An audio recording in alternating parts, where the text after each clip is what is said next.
Hello, Toy Collector fans. Universal Toy Collector here, and welcome to the channel. Let's have a discussion, shall we?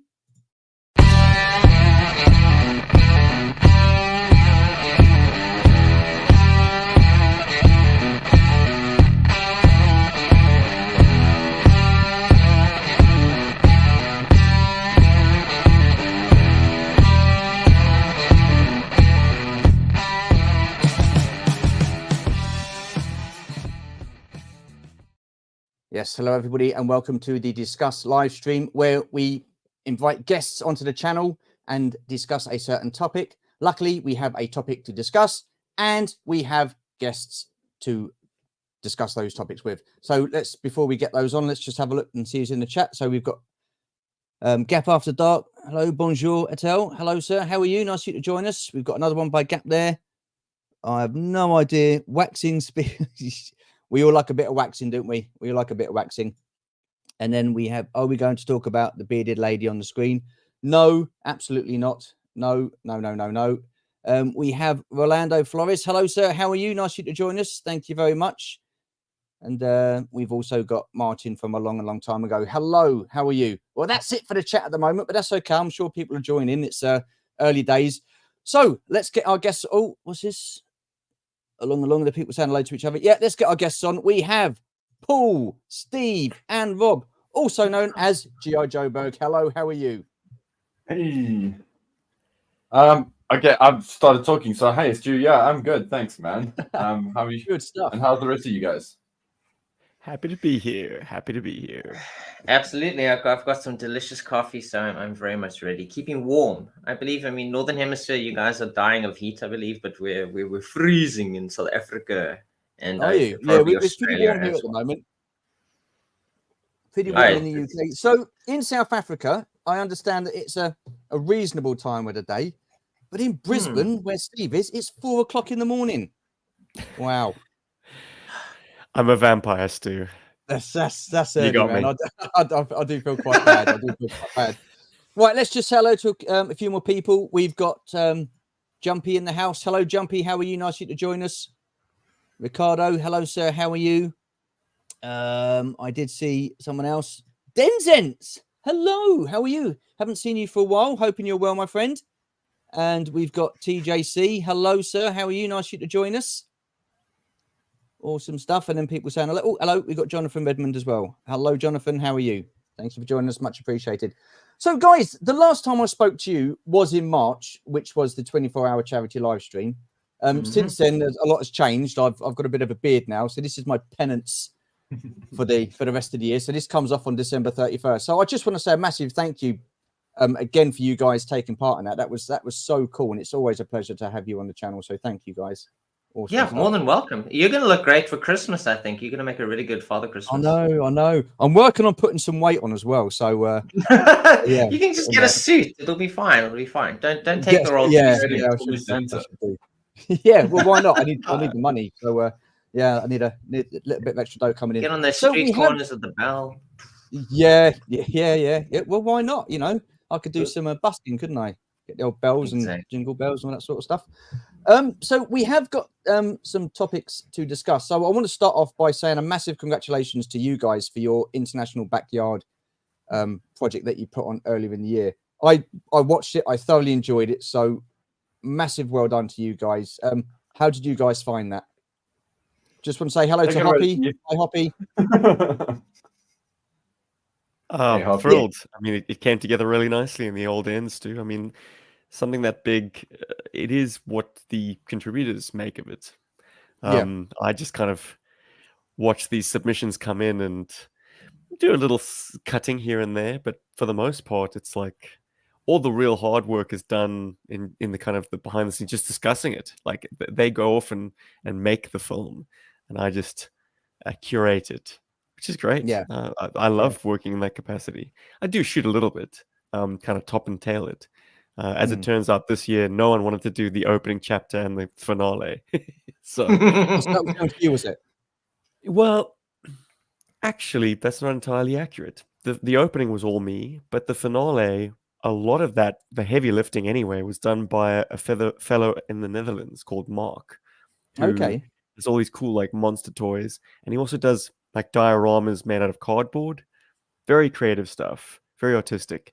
He created like a cityscape out of cardboard boxes, and had these giant beasts, sort of Godzilla style, through these buildings, and had them kind of mutate back into their human forms. Anyway, I'm getting hung up on the plot when actually all I want to say is a big thank you to our contributors who, really brought it all together.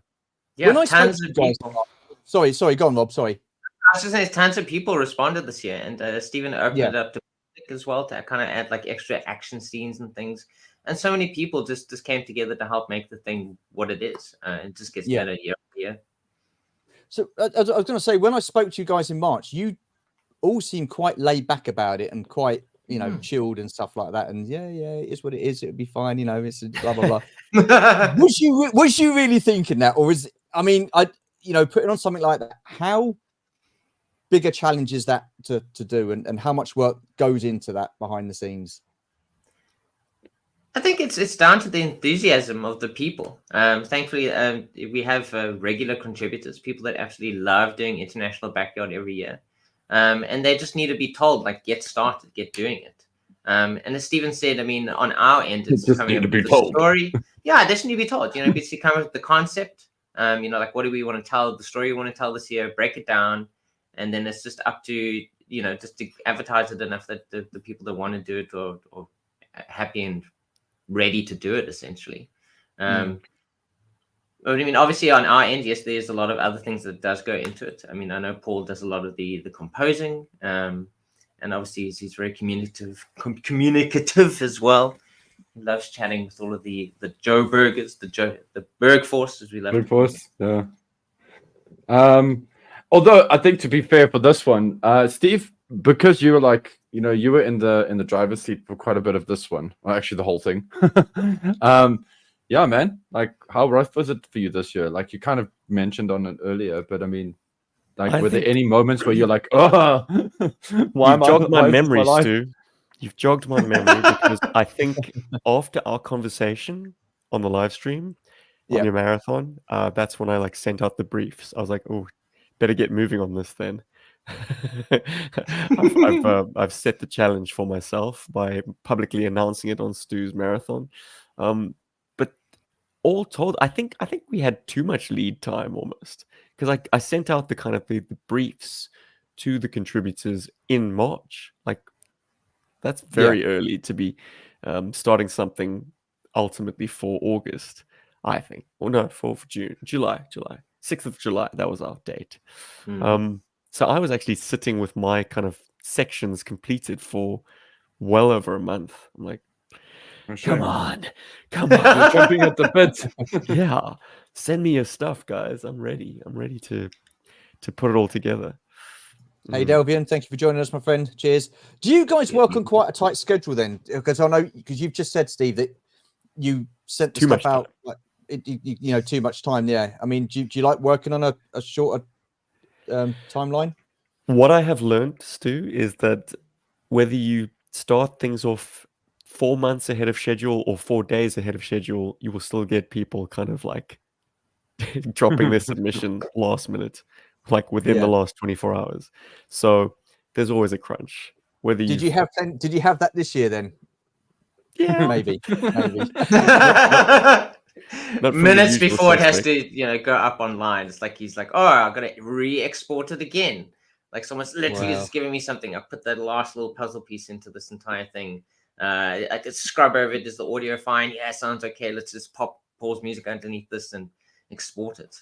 Life gets in the way. People, people who had quite kind of given themselves quite meaty sections to complete suddenly had a work crisis, but they still wanted to do it. I was like, absolutely, we'll hold the final export for you.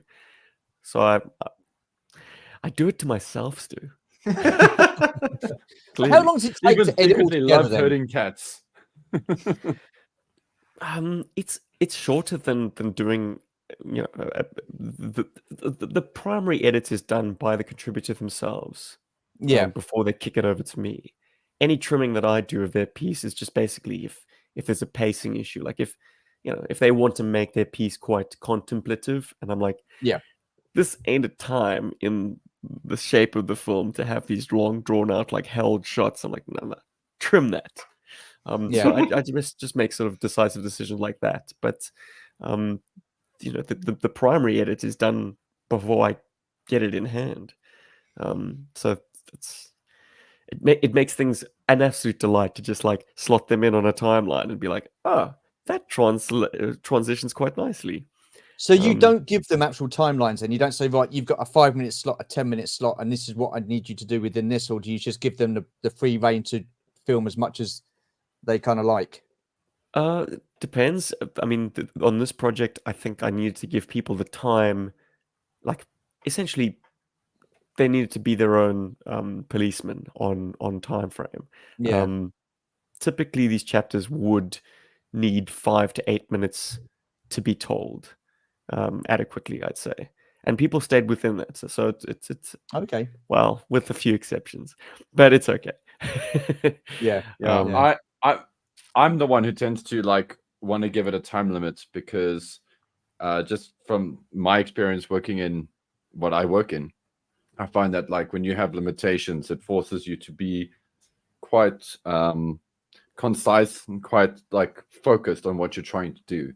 So I'll generally try to tell the guys, like for the sequence, for the version that I did, I think I gave them 3 minutes or 5 minute long sections, which actually translates to 10 minutes of footage from some people. That's been my experience. So if I tell people 2 minutes, I'll get like 10 minutes. If I tell people 5 minutes, I'll get 10 minutes. If I tell people, okay, it's not fair for me to say when I tell people, but like when it's been suggested guys can have their own, then we get 30-minute artistic oovers, so and also no disrespect to that, by the way, it's amazing that people can shoot 30 minutes of footage, and it's pretty easy to do actually when you're having fun.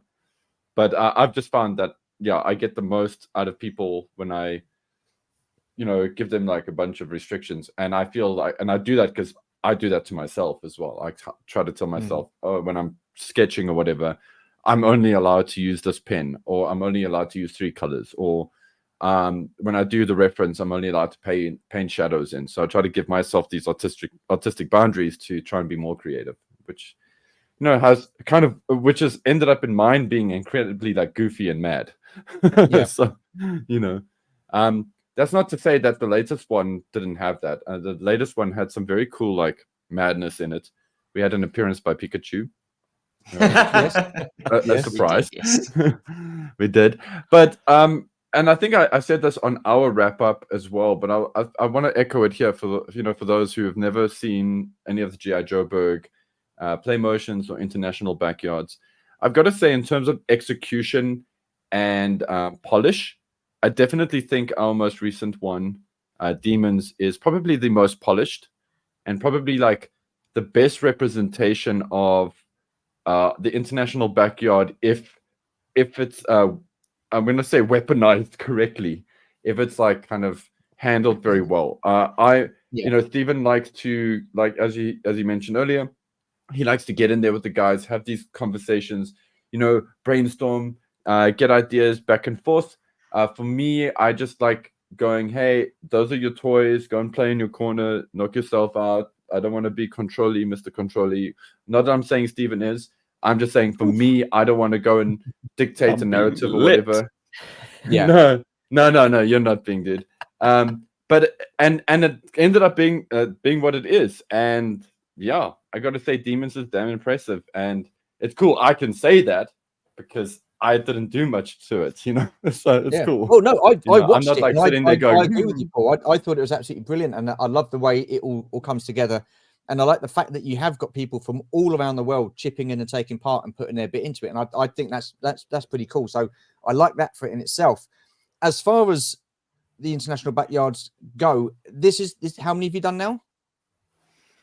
I think it's 4. Okay, so go back to the first one that you did. How much of a difference can you see in, I won't say quality, but in just a difference overall from the first one to where you are now? Is there a steady progression with them? Oh, definitely. Yeah. So the cool thing, okay, so something that's been consistent is people's enthusiasm and people's ideas have been consistently good, I feel anyway. But the quality of the submissions, my word, it's like it's gone from good to being pretty damn exceptional. Some of those, I don't want to say some of them, like the entirety of Demons, for example, is so visually strong that I'm like, wow, guys have really embraced. I'm going to sound terribly pretentious now when I say this. Guys have really embraced the art form of play motion. But they have. Yeah. Would you put that down to people being more comfortable doing it and getting into it more? Whereas maybe when they first started doing it, they were a little bit, oh, okay, this is a bit. Do you know what I mean? They're more comfortable doing it now, because you guys, when you do it, you just don't give a care. You just off doing your stuff. Just do whatever needs to be done. But I think also over time, we over time as people get more comfortable with the concept of play motion as a style of I suppose content creation or storytelling, it does get easier to kind of create it yourself. Because obviously 4 years ago there was a lot less of it. I mean, I think we came up with the concept of play motion, but since then a lot of other channels have actually been doing their own sort of play motion type films and shorts, and obviously there's always been like stop motion channels, and a lot of those guys have a lot of experience in doing stop motion, but some of them have actually branched out and actually just dropping the rigidness of stop motion and kind of going into the sort of more freeing form of what play motion is, essentially playing with the toys in front of you and filming it. So I think as more of it exists and the more people see of it, the more they get familiar with the language of play motion. And it just frees them to kind of just play with the toys and stop worrying about what they're doing and just have fun with it, which has always been the point of international. How does that make you guys feel, knowing that you've got together and you guys have done your own play motion videos, and now you're enticing people, inviting people in to join in and take part in that, and they're coming in, and I'm guessing it's progressively got bigger and bigger and bigger, as you've gone on with each of your international backyards. How does that make you guys feel? I mean, there must be a sense of pride there, thinking we're bringing people together to create this. I want to see more of it. If this is ground, if G.I Joburg really was ground zero, which I dispute anyways, because this sort of style of filmmaking before it had a name was certainly the language of like toy commercials. Absolutely. I mean, you're a Star Wars collector first and foremost. Like, how amazing was those commercials with you had kids flying B-wings and Millennium Falcons and puppeteering their figures in front of the camera. The difference is, Steve, as a kid, you would probably find that perfectly acceptable to do as a kid. It's like I keep going back to when I first saw you guys doing it. It blew my mind seeing your first video of play motion, because I instantly thought, that's just taking me back to my childhood, and this is grown men doing it. And I've been because those ads featured children, and obviously those are commissioned things. There's advertising, and an advertising guy sat down and was like, what's the best thing to sell toys? Show the kids playing with the toys. That's a very cynical and very like market-based way of actually showing off the toys and selling them. But I think the concept of just having fun with it, or creating stories with it, is very much ours. I mean, I think you'll find different forms of it over the years on YouTube and obviously like home videos, people playing with the toys, but kind of making it into a hobby or like a career sort of thing where you are trying to entertain other people with your creations. This is definitely something that we came up with. I'd have to say that. But yes, man children. Thank you, Gap. Man children. It's only when someone hangs a lantern on it that I feel my age. But when I'm playing with my toys, I'm 8 years old again, Stu. So but that's the thing, though, is it? That's the beauty about doing it. You forget how old you are, because I remember as a kid when I played, like whether it be G.I Joe or Star Wars, playing with my friend and the toys in the back garden and stuff like that. The imagination was just, we're just oozing with bits and bobs of like imagination and stuff like that, and we were coming up with our own missions and things like that. So it was pretty cool. Really enjoyed that. Hey Keith, how you doing, sir? Thanks for joining us. It's weird because like I'm in the same boat as like Steve, in that I don't want to necessarily feel like we're responsible for people making like films and stuff with their toys. But I do feel a great sense of sort of I want to say a bit of pride in the fact that we've maybe given some toy collectors or toy fans purpose for their imagination. In that, you know, like something like International Backyard has got, you know, the guys come together and they're like, okay, cool, you know what? I get to do this as like a project. I can tell my wife, girlfriend, partner, whatever's, that I'm going to go out for like 2 hours and I'm going to shoot my toy video that's going to be in a video compilation done by G.I Joburg.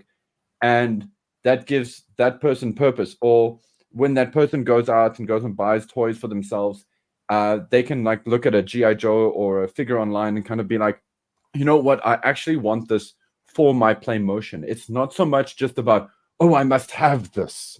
And so I'm glad that if anything, if anything, I'm hopeful that something like play motion has given guys a purpose that's more than just consumption and more about creation and more about trying to have these things that serve a purpose and that give them an artistic purpose. And there's a skit in Demons, and there are so many good ones, but there's one in Demons that has I don't want to get into too much detail, but it uses the vintage G.I Joes at the adventure team.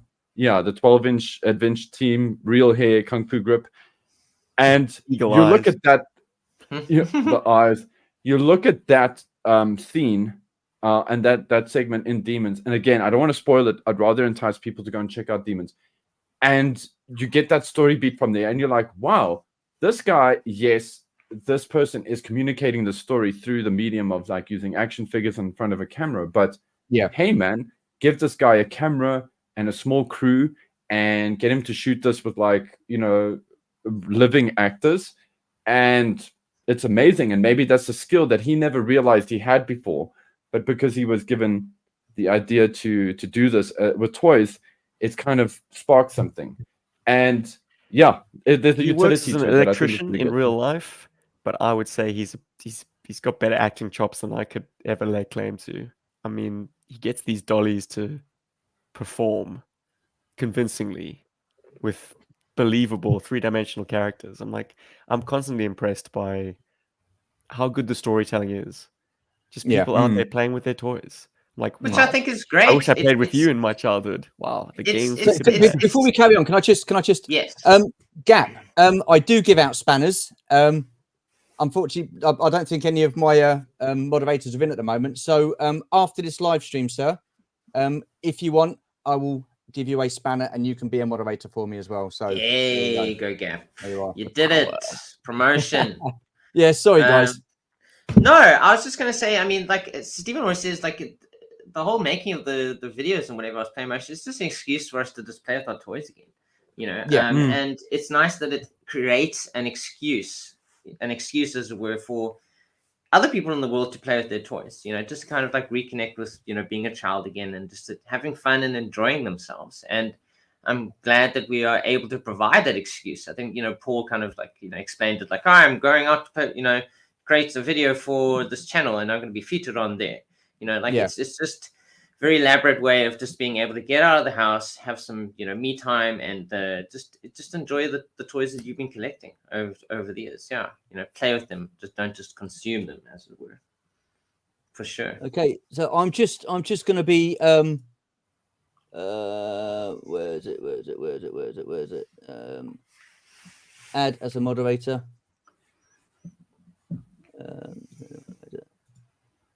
There you go, Gap. You are now a moderator. You have the power. Wield your spanner responsibly. I've done it now. Gap. I've done it now. I don't give them out that freely, but there you go, sir. With regards to story, with International Backyard, does one of you or do you all like get together, come up with a story, and say, right, this is where we want to start, this is where we want to end up, and then leave the middle bit up to everybody else to get from A to B? Or is there a constant story all the way through? This year's film was a group effort, more so than in previous years, because we hosted the StreamYard session much like this one, but not live. And with like, I suppose, 12 people on it to discuss the finer points of the plot. I'd prepared like a sort of a breakdown of like what each chapter ideally should be about. But then it was absolutely finessed by the group itself. And there were some unexpected elements that were added by them, which I take no responsibility in. But hey, everyone was just running downhill at that point creatively. And who was I to pump the brakes? So yeah, that's why we have Megatron make an appearance, for instance. Yeah. Stuff like that, which it's lovely and just nice to, in essence, like planning is playing together without getting your hands dirty. You could just let your imagination run wild, and that's what was so fun about that planning session, is that everyone's unrestrained creativity was on show. We hadn't really thought about the practicalities of it. I mean, there was a sequence where we were supposed to have G.I Joe do a full-on aerial assault on a Cobra mothership. We didn't have a Cobra mothership in the old end. I mean, at least we didn't have any exterior shots of one. And it was kind of dispatched almost off camera. But at least at the planning stage, you could have 50 Sky Strikers go up against this Death Star-like Cobra craft. Hey, why not? So where do we go from here then? Where do we go from here? I suppose making our own little films until it's time to do another international backyard, Stu. You gonna throw a hat in the ring? Well, listen. If I did, I'm not saying I'm going to, but if I did, I think I'd be Destro, because he's Scottish, isn't he? And I do the best Scottish accent ever. Oh, he's Destro. No, seriously, you will love it. You will love it. Some people say it's that good. I sound a bit like Sean Connery. Oh wow! Fantastic. So him to push Destro into the sort of Sunbow performance, but yeah, absolutely, he should sound like a Scot. I mean, so what I'll do is I'll just give you a little taste. Please do. My we need to hear this. You ready for this, guys? You're going to be blown away. Audition. You're going to be. What's this? Oh my God, Stu! Wait, what's all that about?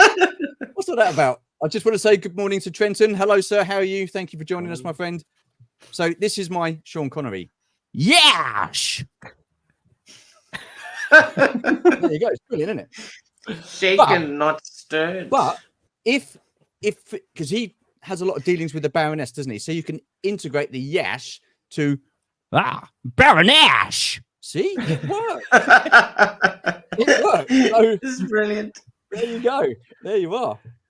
Okay, then. Well, I'm in. To do some, I'm guessing you are planning one for next year, then, or you intend to do one next year. Planning is a ways off, but yeah, there'll be one. I keep saying that planning is a way off, and because I like to plan things in advance. But once I've done something, I'm then constantly thinking about what can I do next and how can I make it bigger. So I'm sure you guys are the same. You've got international backyard out the way. Don't tell me that there's not an inkling of you guys thinking, well, maybe it was great this year. Mate, what can we do for next year? Even though it's early days. Yeah, I'm there. I'm definitely there. Good I'm going through my bad idea phase right now. So I'm just like mulling things over. Like, for me, it's like twofold. I'm trying to think of how can I make the game that is International Backyard interesting for next year? And then the other side of me is like, what is the story that's going to help push the game? And I know that like now I'm not going to get the idea that I want, but the more like I talk about it, like even now I'm like thinking about stuff and I'm like, yeah, that could be fun. And then I will run it past, like I might mention it to Steve in a conversation or to the, between the three of us. I'm like, oh, like, what do you guys think of this idea? And then I'll get like, then it's cool because then I get feedback on that. And then I realize, okay, this is where the shortfalls are. Then I'm like, how can I brute force it? No, I kid. But I'm already thinking of that. And I think the contributors for this year are they are already rumbling about wanting to do like a Christmas special. Christmas like something special, for yeah. Christmas. wow. Yeah. Wow. Usually these things Yeah. are it's a Wow. one a year thing. But yeah, they kind of they're rearing to like just what's the next thing? Like let's do another one like immediately. I'm liking Yeah, Steve's face. It's just deadpan at the moment. It's like, really? Well, what next Christmas? News to me. My life now. I'll be busy with a new kid by then. Oh, Yeah, wow. you talk about planning, Stu. I don't even know what I'm doing next week, and apparently I'm having a baby sometime this month. So Oh, when wow. that Well, congratulations. happens, Congratulations. thank you. Again, sticking with story. So if you do decide to do another one next year, will it be a whole new story, or is it going to be a continuation from what you've already done? Would you just wipe the slate clean and start again and come up with something else? Yeah, for me, it's definitely gonna be like a whole new story. I'm not gonna try and have I will maybe try to find ways to sort of respond to like demons and shattered realms and all that. I will like find ways to reach back to that. Maybe I don't know. Like I'm scared of doing that because I don't want to write like continuity holes for myself or anything like that. But I'll say this much: I think the theme of next year, like the genre of it, I think that's going to be kind of an important thing. So I'm joking now, folks, but like it could be a whodunit, like a murder mystery, a Cluedo style thing. Maybe we do a whole bunch of different endings, and then we release different versions, and then people will get a different ending to it, and then we just really confuse the hell out of peeps. There's a real brainstorming going on right now. Yeah, so like that's the thing. I'm trying to find a way to make the game of it like kind of really interesting as well. Okay. Yeah, because I think it's not just the end product; it's the process itself that should be enjoyable for everyone involved. Yeah, I love the process. And I think that's always been important, is to let them play with the toys, have fun, and then if we end up with a product in the end, a wonderful film that we've made together, then that's always a big plus. And it fits into the schedule. So what have you got coming up then? I mean, have you got any short play motions that you're going to be doing yourself at all within the next few months? Currently trial running something over on our YouTube membership program, so it is currently paywalled, but it's something that I wanted to do over on the sort of the public forum for a time now. I just wanted to see where it wound up and how I can refine it. So that's kind of ticking over in the background. I do sort of a 2 to 3 minute installment each week, very serialized, and then perhaps a collected edition will go out, depending on whether I like it or not, or I feel like I do things better. But it's quite a groovy little story. If I may just drop some breadcrumbs. Shipwreck is going upriver with the help of some old frenemies, like the Corps. Okay. Cool. I learned the other day that this particular member of the Corps, Tony Tanner, is South African. Oh, wow. Interesting. So we have some representation at long last. I mean, Rob and I always played this guy as a sort of Latin American. Yeah, so South American guy. But his original 1986 Gung Ho, because the Corps was called Gung Ho back then, his file card, it was dossier, they called it dossiers, listed him as a South African with no formal military training, and yet he's a member of the Corps anyway. So I guess he's got some bush skills or something. I don't know. Yeah. Just an awesome. Expert. Paul mentioned about continuity issues.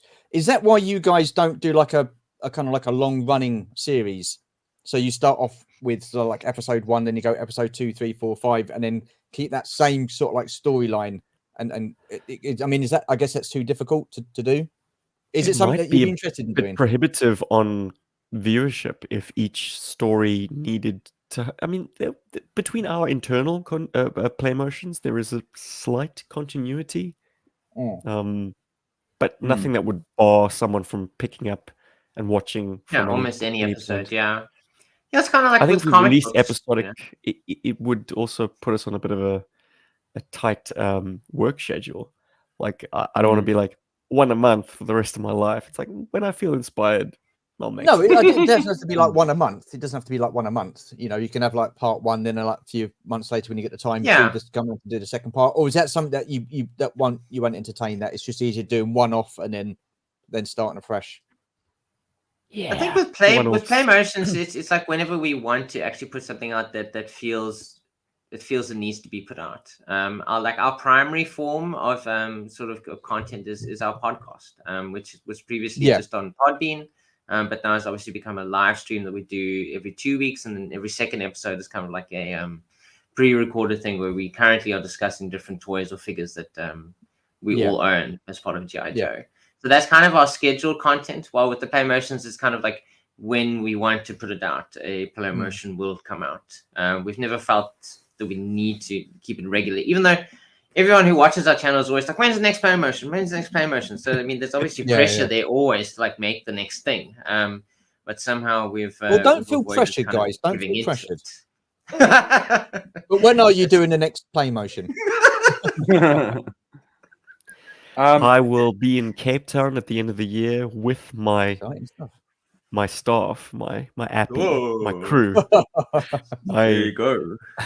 My gopher. It makes it so much easier when there's more than one person. I've definitely filmed my share of things. Stephen has filmed an absolute ton of things on his lonesome. But with more than one person, it just makes it an absolute joy, actually. Yeah. And I mean, the only reason I'm asking trying to hold the Sky Striker and the camera. Not easy. Get your you buddies make it look so easy, you really do. But the only reason I'm asking is because when I was a kid, I used to go around, you know, especially in the summer holidays, I'd go around with my friends and I'd permanently be around there for the whole of the summer. That was easy. But always so we would start off the week with, you know, we'd watch the cartoons, maybe read the comics, get a little bit of inspiration from that, and then we'd just go into the garden, take them all out there, set up this big battle, and then we'd take it from there. But then the next day we'd end up carrying on and continuing from where we left off the day before. And then that would end up going like for the whole week, maybe 2 weeks, until we got bored, and then we decided to go and play something else. You know, so that's the only reason. Spend the night outdoors. No. We used to pack up stuff and take it back in. There's no way we'd leave it outside. And then next day we'd come around early in the morning, take it all out, remember where everything was, or try and set it up as best as we could, as we remembered and stuff. But I guess the thing with that is we weren't filming it, we weren't editing anything, so it was just so easy to just go and put it back out and stuff like that. Whereas you guys, I guess you've got all the filming, the storytelling, the editing, like you say, the continuity and stuff like that. It makes it a lot more difficult, I'm sure. It does suck some of the joy out to have to make a sort of production line of it. But I did a short the other day of me just walking through the park with my G.I Joe Rattler, just swooshing it around. I hadn't intended to make any content out of it, but just I had a toy, I had my phone, wanted to just let our subscribers know that I'm messing with a toy. And one of the comments was like, "Ooh, I smell another play motion coming." And I subtly corrected it by saying, like, no, actually, sometimes I just take my toys outside and just mess around with no real view to releasing anything. So I try and keep that alive, I guess. Just tap into what we used to do, because if you take the camera out of it, then it becomes real play. And fortunately, I have a playmate sleeping in the other room. My 3-year-old is increasingly more and more interested in character and story and plot. It's not just like take the Hot Wheels car and ride it along the wall. Hey, George. It's now a case of let's make our toys talk to each other. And that's where I really start to have fun. I'm like, yes, here we go. Cool. Let's devise some missions. Would you be opposed if one of your guys from Discord or one of your community comes up to you and says, right, okay, I've got an idea for a story. I want to do this play motion. I want to film it. I want to tell the story. I will give it to you guys to edit. I mean, would you do that? Have done in the past and currently are. Yes. Oh, yeah. Okay. Yeah. So we often have videos on our channel. We usually put it under the banner special missions. I don't know how many at this point we have on our channel. I mean, it must be upwards of 10, I'm guessing. And And those are actually all videos by people who enjoy, the Berg Force, or people just enjoy watching us. And they're like, I've made this cool thing. I'd love to put it on your channel. I'd love to put it somewhere where the most people possible will be able to watch it and hopefully give me feedback based off, this cool thing that I've done. And everything that everyone's ever done has always been absolutely amazing. We've always been very happy to host these videos for them on our channel. Cool. So Anthony's just put, Antonio rather, or Ron has put, watching my 5-year-old son come up with stories, playing with his toys is magic. Yeah, I'm sure it is. Absolutely. Very gratifying. Absolutely.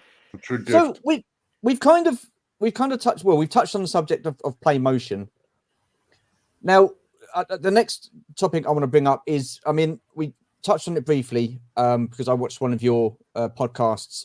It was a comic book, and I think it was where Duke died or something like that, something along those lines. I just want to get you and dig deep into it. Are you opposed to having main or key characters killed off in a comic or any G.I Joe media? Would you do it in your play motions?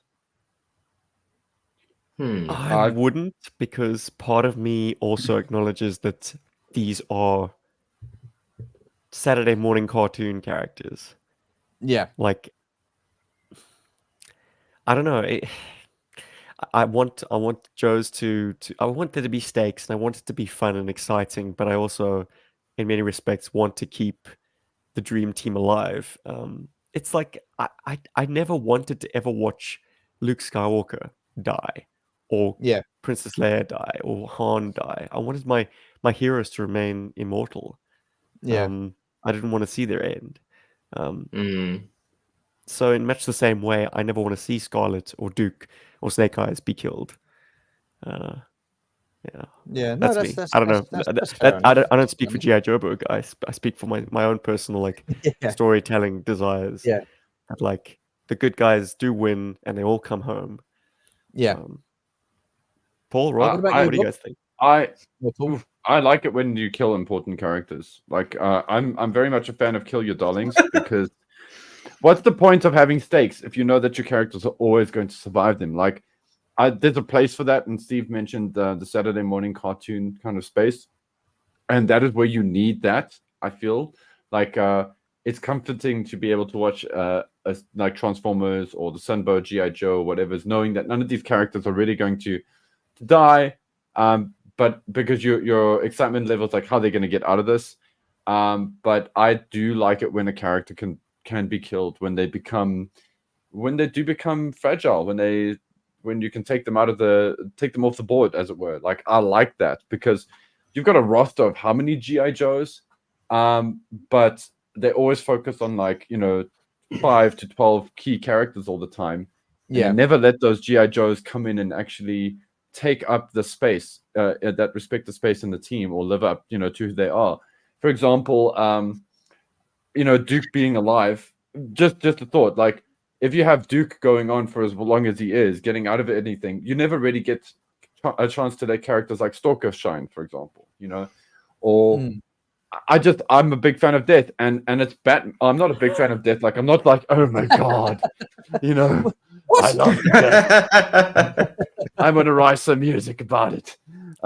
No, it's more a case of, like, Batman taught me that you can kill a character and it can actually matter. Hey, and then the 2000s, and then the 2000s happened in Batman, and it told you, well, actually, we really like making money more.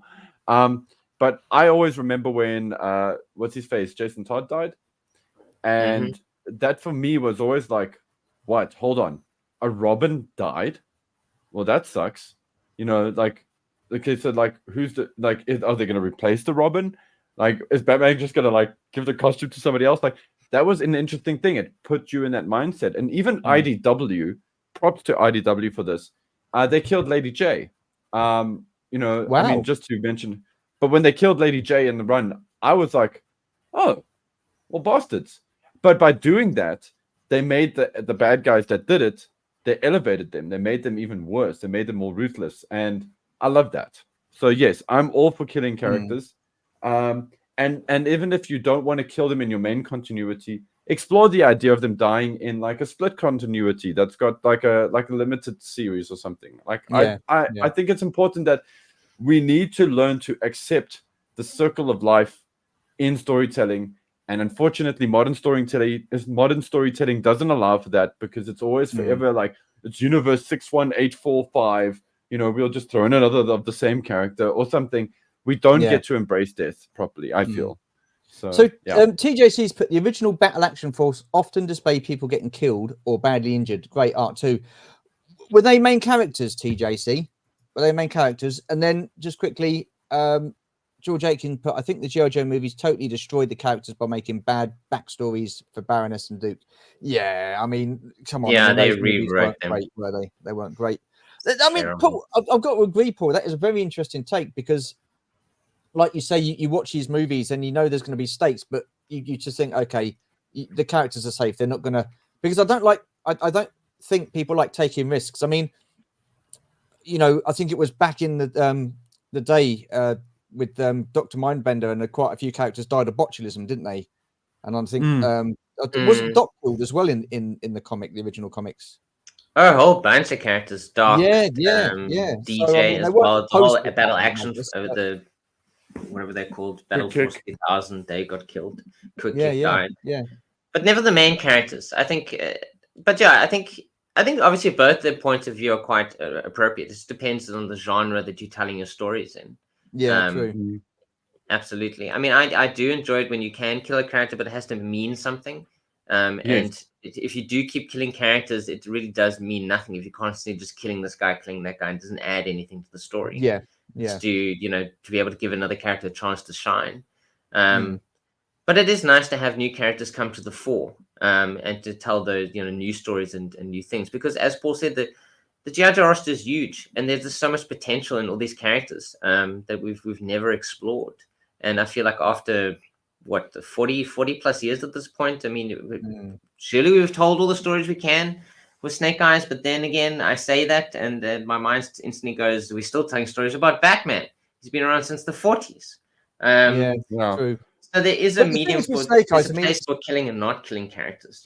Snake Eyes is a fan favorite, isn't he? I mean, he's a massive character. So absolutely. But they Larry even killed him. He died. Really? Yeah, he died in the comic books. It was in the IDW run, I believe. And then replaced him with a character named Dawn Moreno. And he only actually came back now in the Skybound run. Join us, thank you. Hello. Looking forward to G.I Joe Transformers movie. Ooh. Oh heck yeah! Very excited for that to come out. But I mean, Snake Eyes have been dead for a couple of years. I I haven't unfortunately read the later run of G.I Joe. But he only came back now in issue 300 of G.I Joe, the main Larry Hama run. So he eventually did do it. Larry did take out Snake Eyes and then kind of set up a story with what is G.I Joe without Snake Eyes.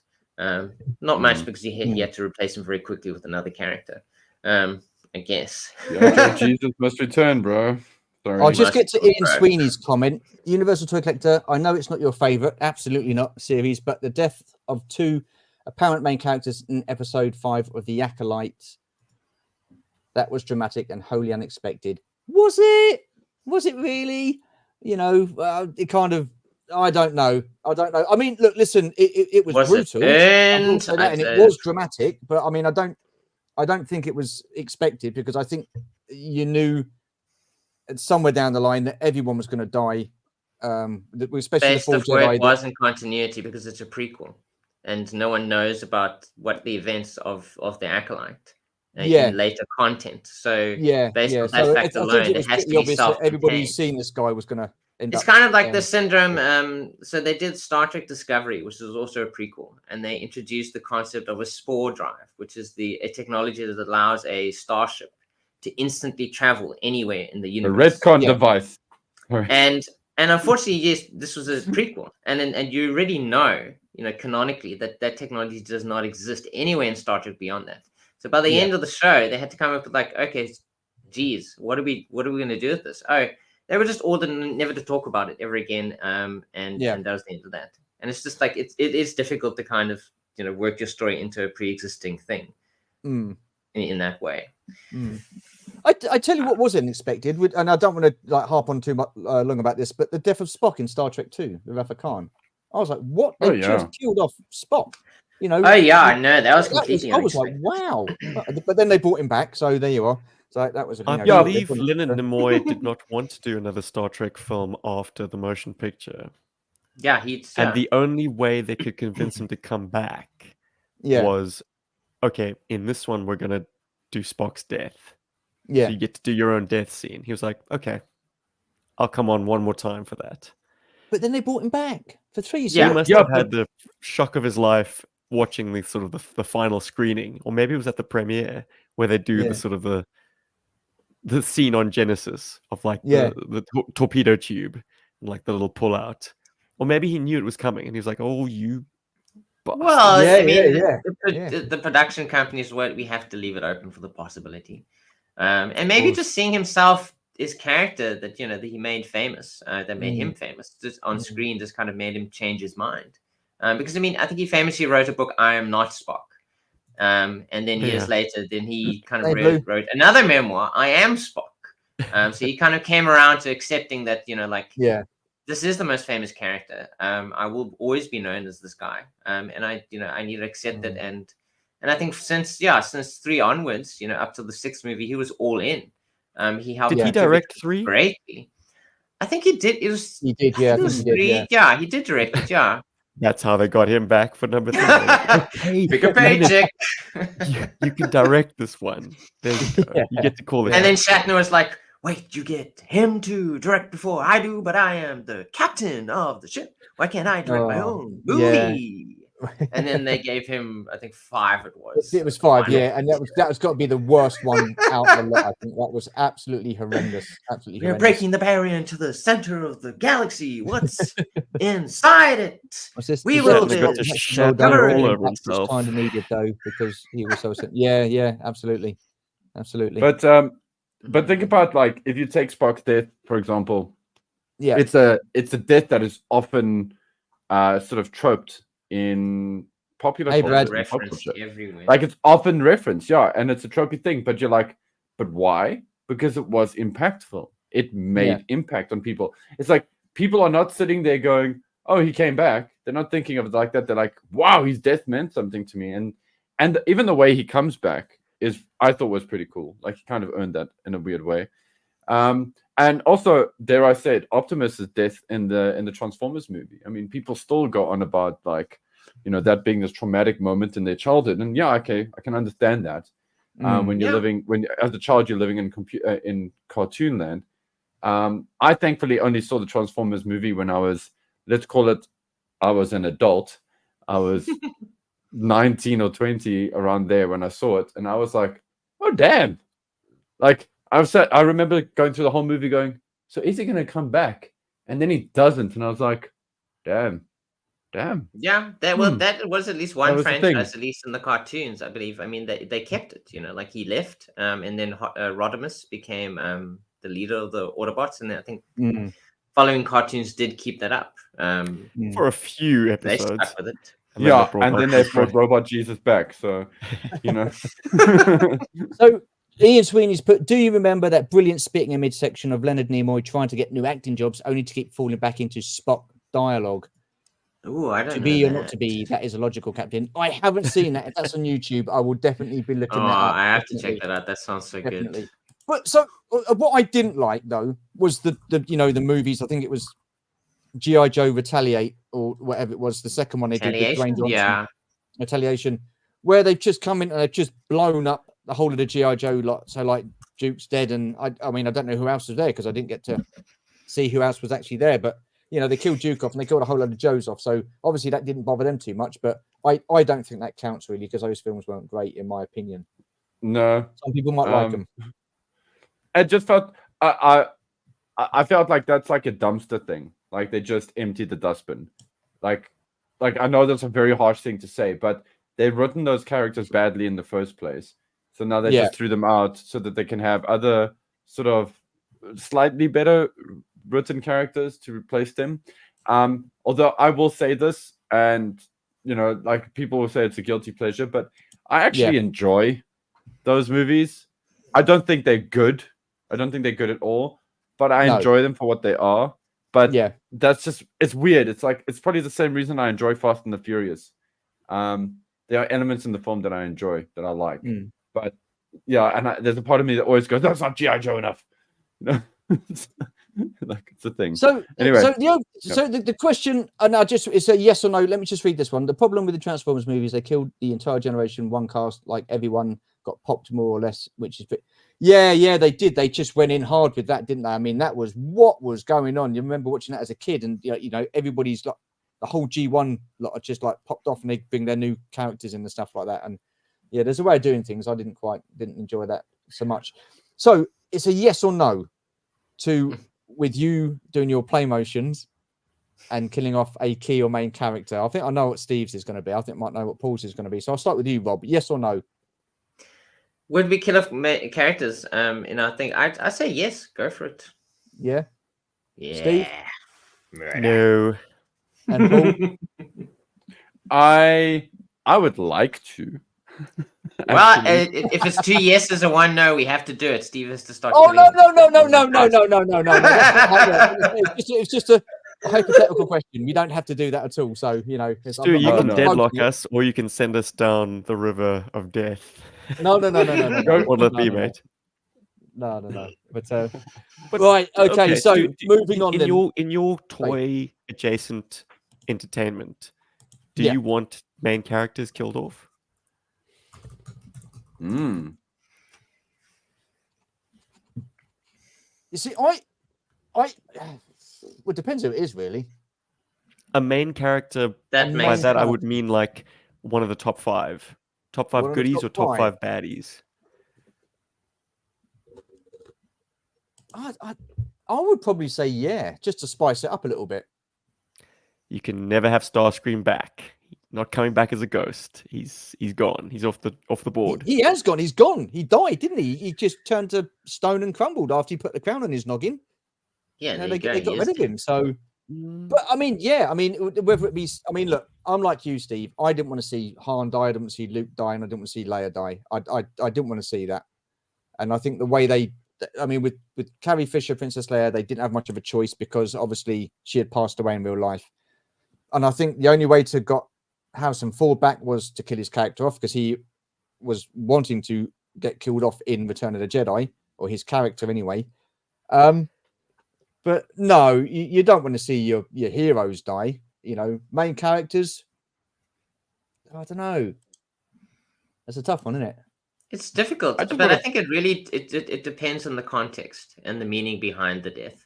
Like if it works, I think it feels justified. It feels like it was meant to be. And it's difficult to get that justification, I think, for it to make sense within a story. So I'm disillusioned with how death has kind of played out in mainstream media. It's constantly being done as a shock factor and then rolled back on. Yeah, Superman and the more you do Star Wars is a good example. Yeah. Star Wars. Yeah. You referenced Batman. I mean, death of Superman was a massive pull off, but that didn't stick. No. So Robert's Infinite Realms has put, they mistakenly thought kids looked at them as just robots and they would think of it as getting rid of a toaster. Obviously not the case. Well, yeah, I mean, the thing is, I mean, you know, it is tough because, like you say, we grew up with these characters. We grew up with the characters from G.I Joe. We grew up with the characters from Transformers. And then I guess to see that as kids, to see them killed off, I guess, yeah, it is. Did you look at your toy box with a bit of disdain, knowing like, Windcharger, he's dead. Ratchet, dead. Ironhide lived. I didn't even have those toys. They never died in here. We never killed them off. But you had the toys. I think my issue with Transformers the movie was I didn't have any skin in the game. I didn't own any of the G1 Transformers back in the day. You, I believe, might have. Hey, Stu, did you have the old bots? I had no. The only Transformer I had was Jazz. That was the only one I had. But again, my friend who was the only child, he had pretty much all the G.I. Joe, Star Wars, and Transformers. So that's why I was around there a lot of the time, because I had 2 sisters and I didn't want to be playing Barbies.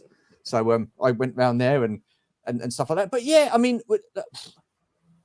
again, we never, as kids, we never killed off main characters. as much as I think, and it would have been nice to, well, not nice to, it would have added to the story and given it that extra edge and stuff like that. We didn't kill off the main characters. No, we always had like the Star Trek red shirts, which just we knew they were going to be cannon fodder. We had alternative realm kind of play where we'd use the G.I. Joe action figures, but they'd really be stand-ins for like more like science fiction tropey adventures. And in that sense, like if my character had a love interest and she was lost somehow, killed off, like that would create the element of mourning and that kind of depth of emotion. But it wouldn't touch He's going to do this because the canonical G.I. Joe world that we also dip back into. So like, I think it's fine to introduce concepts of like killing off your characters in a kind of an Elseworlds consequence-free environment. But like the canonic G.I. Joe story that I want to tell doesn't involve killing off the main character. No, that's fine. That's fine. It was not an issue. It was tough though. Let me something. tell you, like Major Blood was often like the field commander for the bad guys, and I had to contrive ways for my friend to not hit him with his sniper rifle or whatever he was shooting at. Rocket launcher. Come on, he should be dead. I shot him. He escaped in a jetpack. Like, let's just catch up on the chat quickly. Sorry, I think they should have just left the old Star Wars cast out the new movies. Right to hold. Yeah, absolutely. Yeah. You can always create a match, a better main character. Yeah, there's that. There's the beauty of imagination. A Game of Thrones, the Red Wedding episode. Talk about. Yeah, I mean, wow. I remember watching that, Brad, and it was late at night, and because we binge watched it, so we watched about 3 or 4 episodes, and I said, "Should we watch one more?" And George was like, yeah. And I watched it, and I was just like so quiet when I saw that. And I said to Georgie, did you see that? And she dozed off, so she had to go and watch it all again. But yeah, that was incredible. That was when done right, it's shocking. Yeah, when done, and also, I mean, yeah. And I mean, the credits for that were just quiet as well. It was just so. Anyway, killing a character needs to mean something, and I know we could probably have a whole episode about Star Wars now with this, but I agree with who's that in the comments that mentioned it? Was it Antonio or Robert that mentioned like there shouldn't be any Star Wars characters in the new one, any of the old characters? I kind of agree with that. I would have loved to have seen, just give me Han Solo living his best life now. You know what I mean? Like, show me that. Like show me that for 2 seconds. Whatever, that's cool. That's fine. Make it a cameo. He didn't have to be a character that had to push this plot forward, for example. Yeah. You could have had Chewie saving them for like one scene or something somewhere and whatever's. But instead they had to like build up these characters again for us, then kill him off to show us how bad Moni Vader is, whatever his name is. I can't even remember like what his actual name in the show. Yeah, Kylo Ren. Yeah. Then at the end, sorry, spoilers for a Star Wars trilogy that you shouldn't watch anyway, but then Kylo Ren is redeemed somehow, and it's like, no, you committed patricide in the worst way to one of the best characters ever. Your redemption arc should have been more painful. You should have really climbed a glass mountain for that, and you didn't. And now, as an audience, we're expected to now like be okay with that. I'm like, no, you wasted a good character's death for that. Yeah, they wasted Leia's death. Okay, again, sadly, Carrie Fisher did pass, and I just feel that was wasted. But I think Carrie Fisher at the same time was like, hey, it's a cool paycheck. Star Wars is awesome. I don't think she like feels like, oh my word, her legacy has been besmirched by it. And also Luke had a great moment in that they just kind of stretched it out a little bit. They kind of made it a little bit too Luke. They could have just had that one little moment, and then Kylo could have been like, oh damn, I've learned everything, and Luke could have just disappeared and then never be seen again, and they didn't have to kill Luke or anything. They could have just had him disappear, and that's it. That's it. Like, they could have just done that, but no, they had to. They shit bunch of films. I hate them. That's a very good example of how you waste a character death. Don't do that, Hollywood. Please don't do that. It's ridiculous. And I'm sorry, but now the MCU is going to do the same thing now in its own weird way. It's done that now with Iron Man. So we'll see. Paul, just a question. Do you feel better now you got that off your chest, mate? Oh, dude. So much lighter. I think for sure. We never give him a chance to rant on our episodes. Dude, I feel so bad. That way, yeah, absolutely. Right, I think we've talked enough about death now. So, you know, I think we've touched on that subject enough. Give us life. You've done a podcast, and you were talking about the G.I Joe Haslab Rattler. Now, I've not seen any of that, so I don't know your thoughts on it. And judging by Rob's, I don't think you're too impressed with it. No, I think it's awesome. I mean, like, you know, I like to make people think I don't like things when actually I do. So I think it's fantastic. I watched it in real time almost on that Friday it launched. I saw it go from like 7K backers to actually hitting 9K within like 6 or 7 hours. Yeah, I mean, that was phenomenal. That really was. But was it a surprise to you that it went that quick? I'm kind of getting used to it now, because we kind of do cover all of these things as they come out. And what I have noticed, what tends to happen is that it'll hit the target, you know, within maybe the first 2 or 3 days. Yeah. And then go maybe a little bit over, and then for the next 20 to 30 days, it'll sit on like on a plane. Yeah. It'll go up very, very slowly, like 4 or 5 people add, maybe by, after those 30 days, you have the extra 300-400 people. And then that last 5 or days less, suddenly like it bombs all the way up as people are like, we got to hit those, those stretch goals. And with this one, I think some of those stretch goals are fantastic. I mean, that new Baroness looks gorgeous, like really good. And all of these stretch goals, okay, the first one is a bit poo-poo. It's just like, there's a couple of patches, guys. Okay. Yeah, I like the patches. That's the only reason why I get it is for the patches. I just get it for the patches. Yeah, totally. Give me the patches. What the hell is this vehicle? It's all about the patches. Get out of the way in the rubbish. But I mean, it all works. It makes sense together. Even the patches. Yeah. I mean, if I have to be honest, it all works together. Like. I mean, it is a very impressive vehicle, and I wasn't surprised at all that this backed as quickly as it did. I mean, you still got 37 days. Yeah. Left and it's stuff wild, like that. So it's crazy. Crazy. It's almost like 85 centimeters. It didn't break the His Tank record. His Tank is still fastest funded Haslab. Yeah. Of all Haslabs. That's including Star Wars and Transformers et al. But it's pretty impressive. I mean, reasons that people like to cite is the fact that the funding period didn't open at the beginning of the day. Sort of opened towards the end of business hours, I think. Yeah. For whatever reason, they didn't start it immediately as people hit work and were obviously browsing their HasLab or Hasbro Pulse. So like at 11 p.m., people stopped backing. And that's Eastern time. So yeah. I mean, thinking of multiple time zones, but still bloody impressive. I think within 24 hours. You got the Sky Striker, didn't you? The G.I Joe Sky Striker. And you have the His Tank, I see. I did. Well, listen, I mean, I didn't back that initially. I wasn't going to back that. And a friend of ours, we did a live stream with him, and he'd actually backed it, and it come through, and he did a live unboxing of it on this live stream. And I was like, wow, that is incredible. I was absolutely blown away. It just looked absolutely fantastic. Loved it.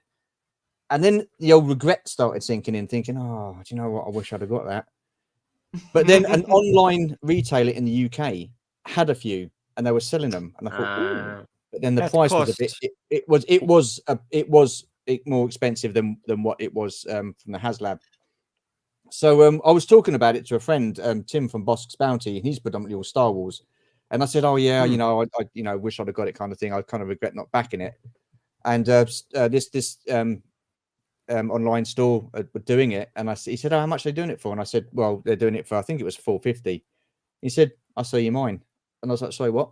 He goes, yeah, I'll sell you mine.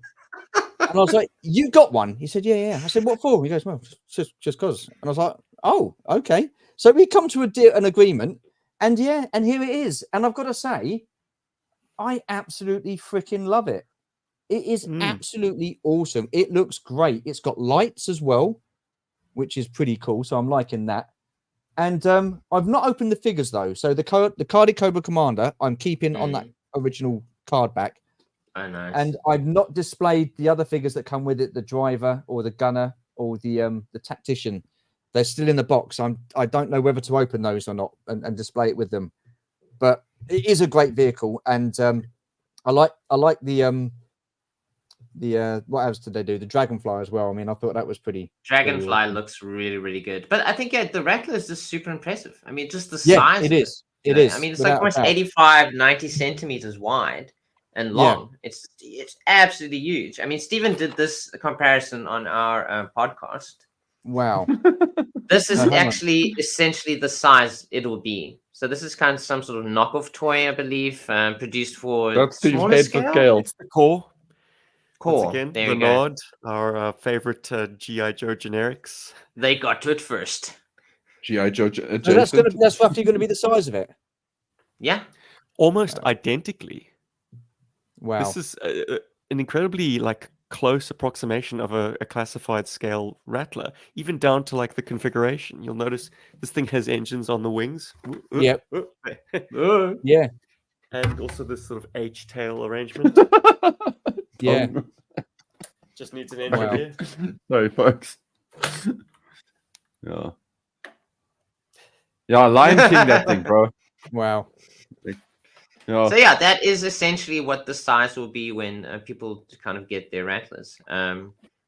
It's impressive. It's damn impressive. Yeah. And I think we actually did discuss this previously on another episode.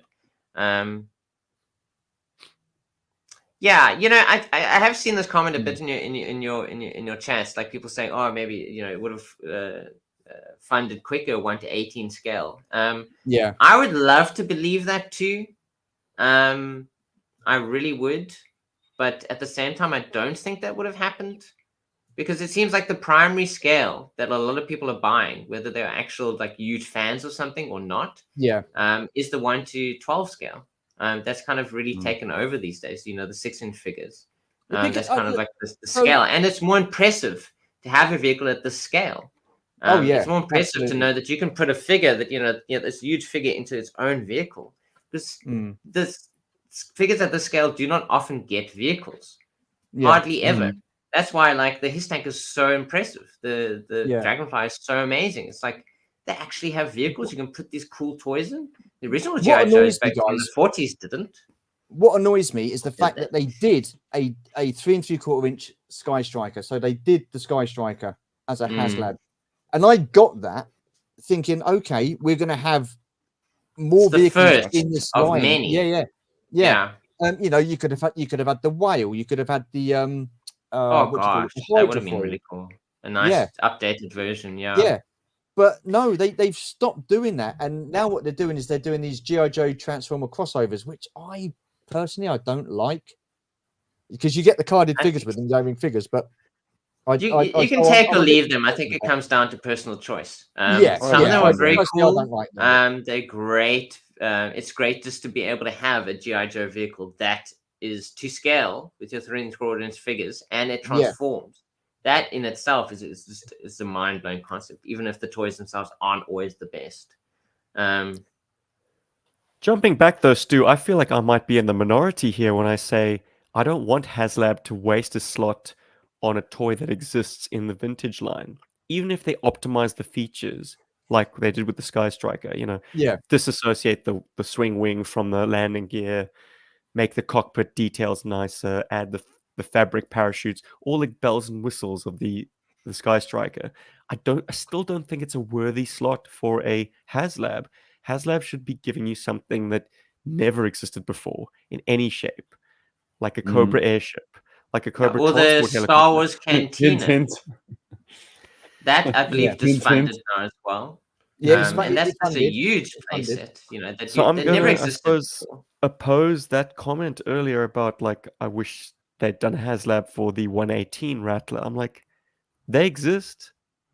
I mean, if you and probably for a cheaper price than Haslab's gonna charge you. Yeah. If you vintage one. As nice as these Haslabs are, I don't think they will ever be as sought after or as good as the originals. I don't think they will be, because you've got I loved the original G.I. Joe Rattler. I thought it was absolutely fantastic. The 3 3/4 inch.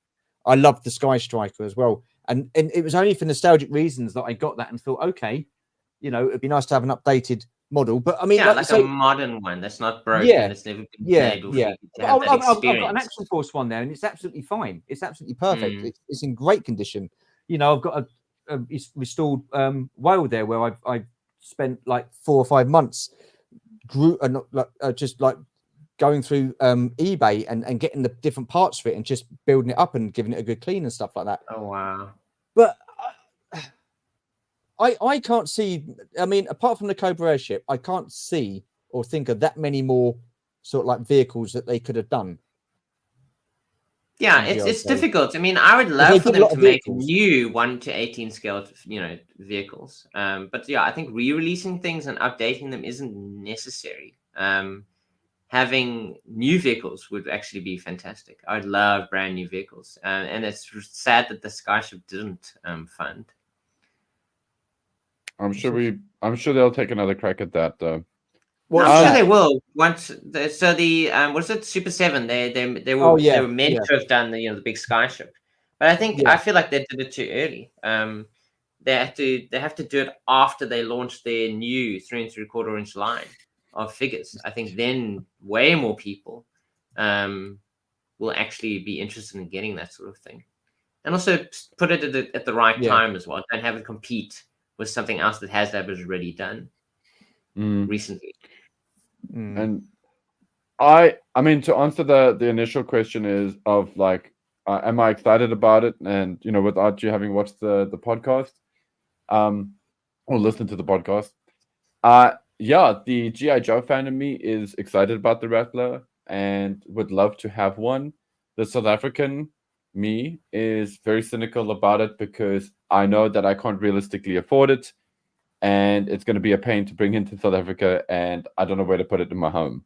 So yeah, I hate to have it preloaded like that, but I do love the vehicle, and it is definitely one of the G.I Joe vehicles that scratches that special place in my heart. But yeah, so sadly, I've had to come to terms with the fact that I'll never own one.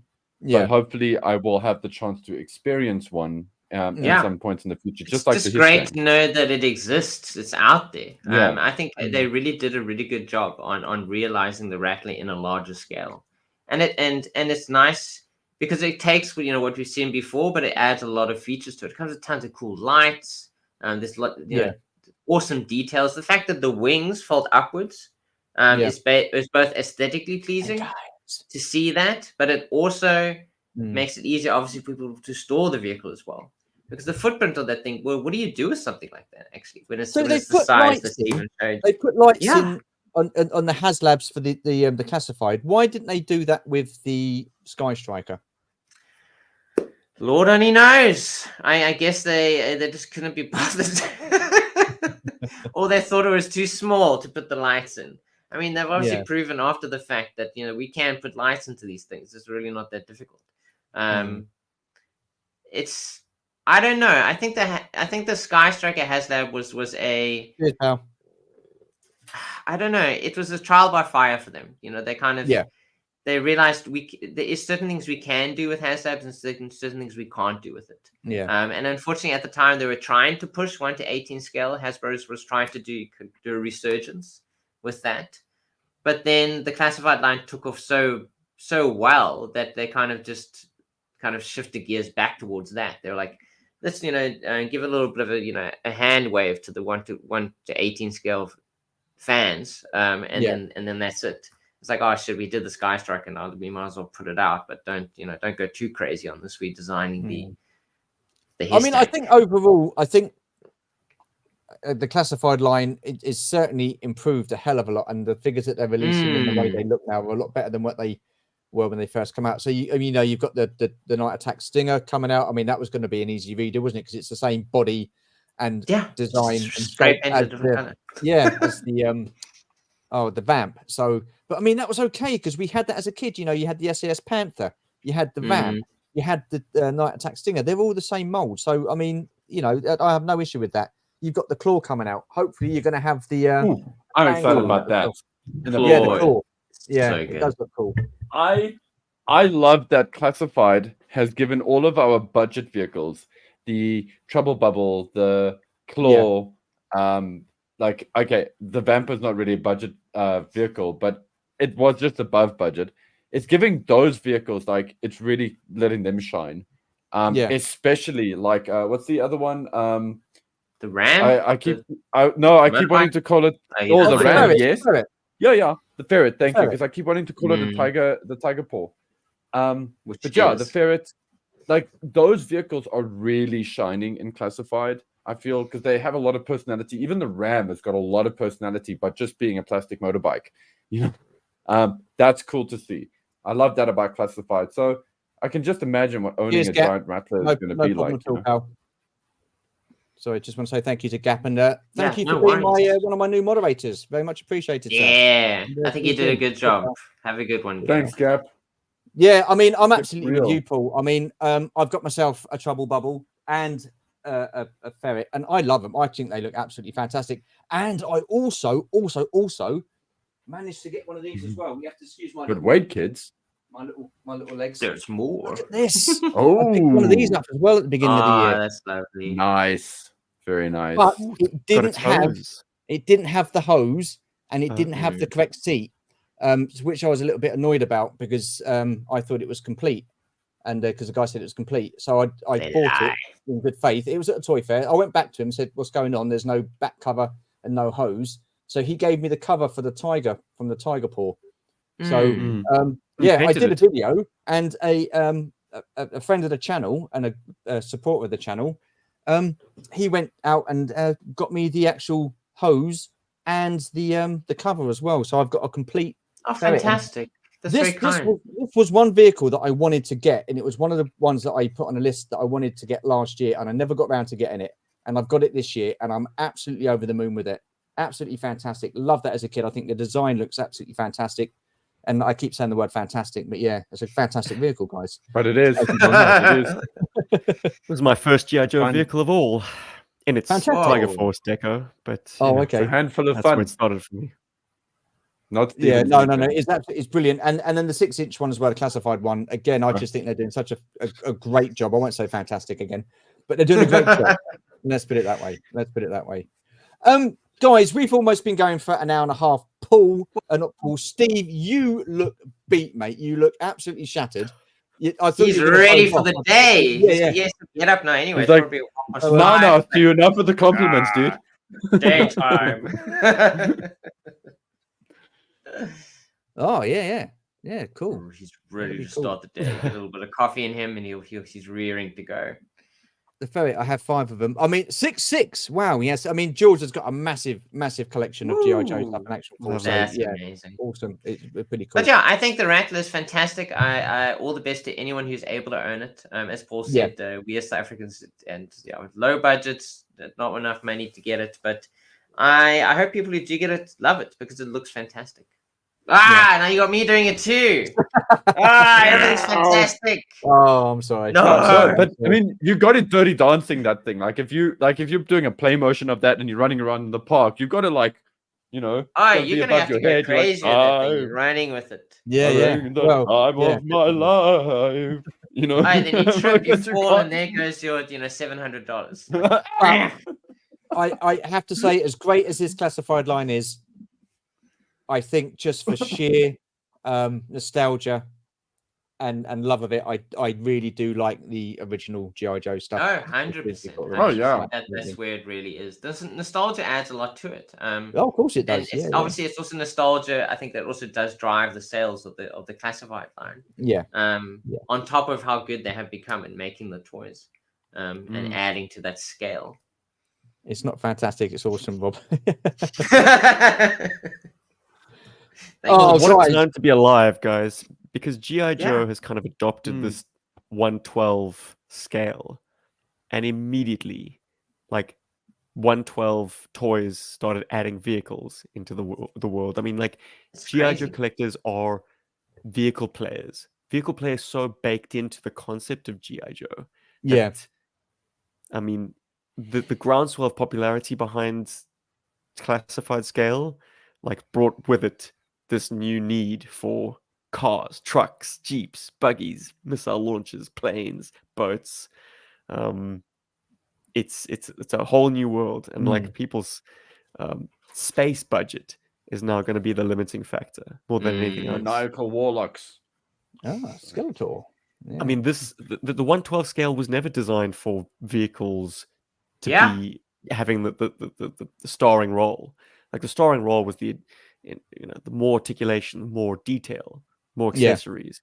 That's why in the sort of the Marvel stakes, Marvel Legends 6-inch won over Marvel Legends 4-inch or Marvel Universe 4-inch. Like those eventually lost market share to the big boys, and that pulled Star Wars along with it with the Black Series. Now G.I. Joe's entered the ring, but G.I. Joe, as I say, brings the vehicles with them. The difference between the Star Wars 6-inch, the Black Series 6-inch, and the G.I. Joe Classified is, they've done a speeder bike, they've done that. That's great. TIE Fighter, a 6-inch Dewback. They've done a snow speeder. They've done a TIE Fighter. That thing is huge, absolutely huge. It really is. It's ridiculous. But you can't go any bigger than that. Do you know what I mean? Because the next wing will be pretty massive. The Falcon will be too big. Where can you go with that with regards to Star Wars? You can't really do too much. You can't do all the actual iconic vehicles that people recognize because they are just too big. But thankfully, somehow G.I. Joe, because the 3 3/4-inch line had such a wealth of vehicles, and they had already obviously cut the sizing on some of them to make them work within that scale. I think it makes it easier to upsize them to the larger.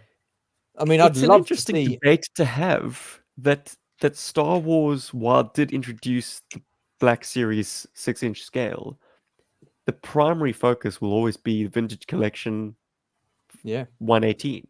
Because that's where the vehicles are. Yeah, it's world building, isn't it? And Star Wars is predominantly sort of like world building. And I guess you can world build with G.I. Joe with like army build and stuff like that. You remember Mask, very detailed. Yeah, what a awesome series, great cartoon. Line. Absolutely fantastic. Those vehicles. What again? Fantastic. Shut up.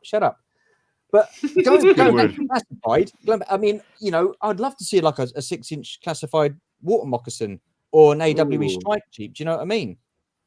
Those should be easy to make because there are vehicles that they are huge scale vehicles. Like, I mean, and they've proven that now you can do a certain scale vehicle and sell it on the shelf. And then obviously the bigger ones you do at a premium thing. And it's worked so far. All 3 Haslab, classifieds have all funded at this point. And Snake Armor. I would love Snake Armor. All right, I think for sure they can do a classified Snake Armor. It's not if, it's when, I think. Yeah. I think they're trying to find that sweet spot. But yeah, we can speculate for like hours about the cool stuff that you can do, like the cool small vehicles that can be released in Classified. I just think it's funny that you guys have kind of been touching on this. I just think it's cool that like G.I. Joe is essentially still the new kid in the 1/12 scale line, and it's I think it's like the best seller at the moment. Like it's got the vehicles, it's got super popular characters. The boxes have always got like exciting and interesting artwork on them. It's a very it's definitely Hasbro's darling at the moment. It feels like it's superseding, or should I say, it feels like it's surpassing Star Wars and Marvel Legends at the moment. At least that's what it feels like. Yeah, because G.I. Joe, it's their own brand, isn't it? It's Haslab's own brand. They don't have to pay any licensing for it. I mean, so with Star Wars, they're governed by Disney and Lucasfilm. Marvel, again, they're governed by Disney as to what Disney. They can. But they make more money off each G.I. Joe toy sold than they do of any of those other ones. So it's in their best they're doing the retro cards as well for the 6-inch, the Classified as well. Those retro cards. I got a few of them the other day. Duke, Scarlet, and who else was it? Recondo. Oh, nice. I want that Scarlet, man. She keeps speaking to me. She keeps whispering. She's like, "Buy me, Paul. I'm on your favorite toy store online." Something I just want to add was just to quickly get into Star Wars before we get out the door. And this is not a rant. I just think it's kind of funny how I was actually looking on Big Bad Toy Store for some figures for a friend of mine who was interested in getting a Mandalorian. And I'm like, oh yeah, like let me find you a Jinjarin, and like, give you a few links, and then you can let me know, and then I can put it in a cart and I can bring it here with some stuff. And I can't believe how many there are. There's like 5 or 6 different Mandalorians figures, And it's like, okay, fine. Mandalorian he's like opening, like episodes, armor. Okay, the cool one. Then there's like the Beskar. Then there's like him on some planet, but now he's got a cape, sans the sword. Then there's one with the sword, sans the cape. And I'm like, oh my word, like, does the Star Wars marketing team think that Star Wars fans are idiots? Or rather, should I say, why are Star Wars fans falling for this crap? Or actually they're not, because I was expecting a lot of these to be sold out and they weren't sold out. And I'm like, yeah, a bunch of people out there are going, yeah. I hear you, Paul. And I think a lot of people who collect 3 3/4 inch Star Wars or TVC figures, I think they are mandoed out. There's a lot of fatigue with the Mandalorian, especially, I think you've got about 15, 16, maybe more figures of the Mandalorian since it aired and first come out in 2019? I think it first came out, Mandalorian. So within 5 years you've got so many figures of Mandalorian, you've got so many figures of Grogu, you've got so many different Mandalorian figures, with like I don't know, you got not the Death Watch, what they call them, Death Watch figures, and or who else, the judges and stuff like that. It's just so many of them. So I just want to read a couple of couple more comments before we go. Classified took most of their ideas from Valaverse. Yes, absolutely. And do you know what, George? I don't mind that at all. Valaverse gave Hasbro and G.I Joe the kick up the arse it needed, because those first wave of figures that come out were absolutely dreadful. They were terrible. And I'm glad they've seen the error of their ways, and I'm glad they've taken Valaverse's lead, because it's healthy competition, and you need that in the toy market or any kind of market. You need healthy competition. So Valaverse is the competition. It gave G.I Joe and Hasbro the kick up the arse it needed, and I am loving what they're doing now with regards to G.I Joe in the classified line. Definitely. And Star Wars and Marvel have media problems, so product isn't what it used to be. Joe has nothing now, but eventually they will cancel it when they don't need it. They've done it over and over. Oh, well, interesting. True. But let's enjoy the sun while it's shining right now. Absolutely. Sure. Yeah. Now there is a Mandalorian with Imperial. Yeah. I mean, crikey, you'll be having a Mandalorian with a bloody cup of tea and whatever next, wouldn't you? So maybe you can speak to this as a Star Wars fan. Like, how important is it for you to have scene-specific appearances? So it's not good enough to have just one Jedi Luke. You need to have Jedi Luke with his jacket, section. Not just the thing is, though, everybody's acting like this is a new thing. It hasn't been. It was like that in the 90s when the Phantom Menace came out. So you had Qui-Gon Jinn, his figure. You had him in the hard goods cape, and then you had him out the hard goods cape, a few months later. Then he had the poncho on. Then you had him with the comlink. So it's not new. It's not like, oh, crikey, this is all new. We're having different variations of the characters. It's been going along all the time, but no one said anything back then. So they kept doing it because it's sold. But unfortunately, I think as I think it's Brad Roberts, Infinite Rounds, points out, if you don't have any good media to back up what you're selling, people don't want to buy it. No, absolutely. At the time, Phantom Menace was huge. The prequels were huge. People absolutely ate it up, and they wanted anything associated with stockpiled figges. Yeah, they stockpiled figures. They loved it so much. Guys, I just balked at the price of there's a 3-pack. I'm gonna use the term 3-pack loosely here, but it's the Mandalorian, Ahsoka, and Grogu, and I think the price for that is like $89 or something.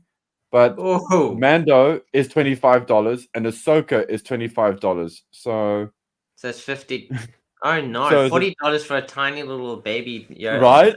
And I'm like, why is it that amount of money? And just because it's the cute text. It's the cute. Did it come with a cardboard background and some bones? Maybe, I don't know. Maybe, I don't know, because I thought for my buddy, I was like, oh yeah, that could be fun for him. Like I saw the picture and I was like, oh yeah, he gets Ahsoka and Mando and Grogu, and he's hooked up. And I looked at the price. I'm like, I'm not going to share that link with him. The price point on Star Wars is definitely a lot higher. I mean, you look at what they've done recently with Star Wars. You've had the Sail Barge, you've had the Razor Crest, you've had the Ghost, you've had the Cantina, and all in TVC, and they've all backed, but they've all been expensive. You look at the likes of the G.I Joe Haslabs, for example. The Sky Striker. the Hiss Tank, the Dragonfly, and even the Rattler. They're a lot cheaper than what the Star Wars figures are. The Star Wars Haslabs are. Yeah. And not only that, they come with electrics as well. They come with lights, working lights and stuff like that. So I don't get it. That Razor Crest is very cool. I just thought it was like the worst timing for when they did that. Yeah, well, a lot of people cancelled it. A lot of people cancelled it. Well, Stu, you're onto something with the licensing cost. I'm sure that comes at a that's probably what it is. I mean, I can share. I mean, it's weird though. I mean, like Marvel is owned by Disney and so Star Wars, but Star Wars comics are typically more expensive, at least when they collect them into graphic novels, than the Marvel graphic novels. They're still paying that Lucas tax, bro. Like Lucas is still getting his dividends. Well, and rightfully so, man. Going at the moment, I'm surprised they're going to be making any money because they're doing a shit job at this moment in time. Well, anyhow, on that note, I will never see the ending of Acolyte, and I'm okay with that. Okay, ending on a good note, yes. G.I Joe Classified. Sorry. It's funded. Yeah, no, it has funded. Yeah, definitely. And getting a Baroness in the mail. Yeah, I mean, she looks great as well. So yeah, I mean, but yeah, if I got it, it'd be for the patches. You know, I'm not interested in the. Obviously the patches. Yeah. Yeah, you might as well take the jet if you're going to get the patches. You know what I mean? Like, so true. Yeah. You know. So, last comment. It's the license. Yeah, it's the license fees. Yeah, exactly, Antonio. Guys, I've got to say, it has been an absolute pleasure having you on. I love chatting to you guys. We don't do it enough. That's my opinion. So, Mark. And it's just great chatting to you guys. I really do enjoy your company, and I love having you on these live streams. A massive thank you to everybody in the chat. Thank you so much. Really do appreciate your support. It does mean a lot. And but I will be back tomorrow at 8 o'clock for the third quarterfinal of the movie quiz. So that's 8 o'clock tomorrow UK time. So yeah, running the quiz. So yeah, that's all good. So anyhow, take care, stay safe, and we shall see you tomorrow. All the best. And cheers. Bye for now. Cheers. Berg.